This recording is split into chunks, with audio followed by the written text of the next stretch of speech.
Saya pernah cerita tentang guru saya di kelas 4 SD, Ibu Ana, yang menemukan talenta saya sebagai wartawan. Belakangan saya baru menyadari bahwa dari titik awal ketika saya dilahirkan sampai hari ini, baru saya paham apa rencana Tuhan dalam hidup saya. Tadinya saya tidak paham sama sekali. Pertama, saya pernah cerita, saya marah karena lahir dari keluarga yang miskin, kemudian penuh dengan penderitaan. Setelah tamat SD, saya ke Jayapura ikut ayah, dan kemudian karena kemiskinan disekolahkan di STM atau SMK, jurusan mesin produksi. Dan saya memang tidak bahagia, karena saya bukan orang teknik, saya lebih ke arah sastra, saya lebih suka tulis-menulis, karena itu bakat yang ditemukan oleh Ibu Ana, guru saya di kelas 4 SD. Kemudian setelah tamat STM, karena setelah ayah saya meninggal di Jayapura, kelas 2 STM, saya pindah ke Jakarta ikut kakak, dan kemudian tamat STM. Nah, pada saat itulah saya pernah cerita juga bahwa saya ingin sekali jadi wartawan, karena inspirasinya datang dari Bu Ana yang bilang bahwa karena saya pandai dalam tulis-menulis, maka pekerjaan yang paling cocok adalah wartawan. Nah, tentu tidak mudah anak STM jurusan mesin untuk masuk atau kuliah di bidang jurnalistik. Tapi singkat kata, saya akhirnya bisa masuk dengan segala perjuangan, masuk Sekolah Tinggi Publisistik di Lenteng Agung. Setelah belajar 3 tahun di Sekolah Tinggi Publisistik, jurusan jurnalistik, saya drop out. Tapi ini yang saya sebut sebagai rencana Tuhan dalam hidup saya yang baru saya ketahui belakangan. Pada saat saya drop out, pada saat itulah saya diterima menjadi reporter buku Apa dan Siapa yang diterbitkan oleh Gravity Pers, penerbit majalah Tempo. Nah, momennya pas sekali. Saya drop out karena faktor ekonomi, tidak ada biaya lagi. Pada saat itulah Tuhan memberi saya peluang untuk jadi reporter Apa Siapa untuk menggarap buku terbitan Gravity Pers tadi. Disitulah saya berkenalan dengan tokoh-tokoh yang memimpin majalah Tempo. Ada di situ Rahmat Toleng yang kebetulan mengepalai penerbitan buku. Kemudian saya berkenalan dengan Fikri Jufri, ya, wartawan senior, dan juga Gunawan Muhammad dan teman-teman senior di majalah Tempo. Pada momen itu pula ada orang Tempo yang kemudian memberikan info kepada saya bahwa Tempo bekerja sama dengan Ciputra, Erik Samola, Sukamdhani, tokoh-tokoh pengusaha besar ingin mendirikan sebuah surat kabar namanya Bisnis Indonesia. Nah, kemudian saya jadi wartawan Bisnis Indonesia, walaupun sebelumnya saya sudah ditawarin untuk masuk menjadi reporter majalah Tempo, walaupun saya belum sarjana. Tapi saya memilih Bisnis Indonesia karena ini koran baru, tentu tantangannya akan lebih menarik. Dari Bisnis Indonesia, saya dipanggil pulang oleh kelompok Tempo karena Tempo waktu itu menerbitkan majalah Matra.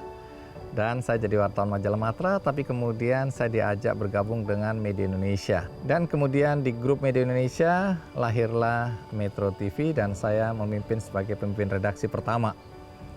Saya pernah cerita bahwa saya marah pada Tuhan karena pada satu titik di mana saya baru saja mendapatkan gaji sebagai wartawan, kemudian menikah, punya 3 anak, tapi Tuhan menitipkan 8 anak dari kakak saya yang meninggal karena kanker, yang harus saya rawat, saya besarkan, dan saya sekolahkan. Disitulah beban saya terasa berat sekali. Dan saya marah pada Tuhan karena sebagai anak bungsu, kenapa saya yang harus memikul tanggung jawab itu semua. Saya menyadari bahwa ini ternyata adalah rencana Tuhan dalam hidup saya. Mengapa saya baru menyadari belakangan? Karena setelah menjadi pemimpin redaksi Metro TV, saya oleh Tuhan diberi peluang membuat satu program dan menjadi pembawa acaranya, yakni Kick Andy. Melalui Kick Andy banyak sekali inspirasi, cerita-cerita yang memberikan semangat kepada siapapun yang menonton bahwa berbuat baik dalam hidup adalah hal yang positif yang membuat kita bisa bahagia. Kemudian Banyak cerita yang saya pernah sampaikan di episode yang lalu, bagaimana melalui narasumber di Kick Andy, banyak orang yang kemudian hidupnya berubah menjadi lebih baik. Nah, pada satu titik, kemudian lahirlah Kick Andy Foundation. Di sini saya semakin yakin bahwa ini memang rencana Tuhan dalam hidup saya. Pertama, saya lahir ketika kondisi ekonomi kedua orang tua saya kurang baik. Kami hidup dalam kekurangan, kalau tidak bisa disebut kemiskinan. Nah, ini rencana yang saya yakini sekarang ini sebagai rencana Tuhan. Kenapa begitu? Karena disitulah saya mulai digembleng untuk mulai berempati pada orang-orang yang mengalami hal yang sama dengan apa yang pernah saya alami. Kemudian kedua, kalau pakai logika, saya oleh karena kemiskinan masuk ke STM, Sekolah Teknik Menengah, jurusan mesin. Nah, bagaimana mungkin seorang anak jurusan mesin bisa masuk ke sekolah tinggi publisistik? Karena dulu nggak boleh, nggak bisa. Anak teknik akan masuk ke jurusan teknik. Tapi faktanya, dengan segala perjuangan tentu, saya bisa masuk ke sekolah tinggi publisistik, jurusan jurnalistik. Nah, saya sebutkan tadi, belum tamat, baru tingkat 3, drop out, saya bisa jadi reporter. Kalau diurut-urut, ini memang rencana Tuhan yang luar biasa dalam hidup saya. Ini dalam perjalanan menjadi jurnalis. Waktu itu saya hanya memahami bahwa jadi jurnalis, jadi wartawan itu profesi yang mulia, yang memberikan informasi kepada masyarakat, baik pembaca maupun pemirsa, di mana kemudian informasi itu diserap, dicerna, kemudian siapapun yang mendapatkan informasi itu bisa mengambil keputusan untuk kehidupan mereka, apakah itu bisnis maupun dalam konteks kehidupan yang lain. Itu yang saya pahami, rencana Tuhan sebenarnya supaya saya memberikan informasi tersebut, memberikan manfaat bagi banyak orang. Saya merasa puas sampai di situ. Tapi ternyata bukan itu rencana Tuhan dalam hidup saya yang saya pahami belakangan. Lalu apa rencana Tuhan dalam hidup saya? Ternyata Tuhan memberikan tugas bagi saya untuk memandu acara Kick Andy. Nah, melalui Kick Andy Anda tahu persis bagaimana saya berbagi inspirasi. Tapi ada satu momen di mana saya semakin menyadari rencana Tuhan ketika lahirlah Kick Andy Foundation. Karena melalui Kick Andy Foundation, ini sesuatu yang lebih besar daripada yang Anda lihat di depan televisi. Kenapa saya sebut besar? Karena kami punya program buku untuk anak-anak miskin di seluruh Indonesia. Ini sudah sekian tahun lamanya. Kick Andy sudah 16 tahun. Nah, kemudian ada juga gerakan kaki palsu gratis untuk saudara-saudara kita yang tidak mampu membeli kaki palsu dalam kondisi di mana mereka membutuhkan kaki palsu, baik oleh karena sakit penyakit atau kecelakaan. Nah, kemudian ada juga gerakan bola untuk anak-anak di desa-desa dan di kampung-kampung. Kami pernah mengirim anak-anak miskin dari Indonesia, dari beberapa daerah di Indonesia ke Manchester United di Manchester, Inggris. Dan panjang cerita ini nanti akan saya ceritakan tersendiri.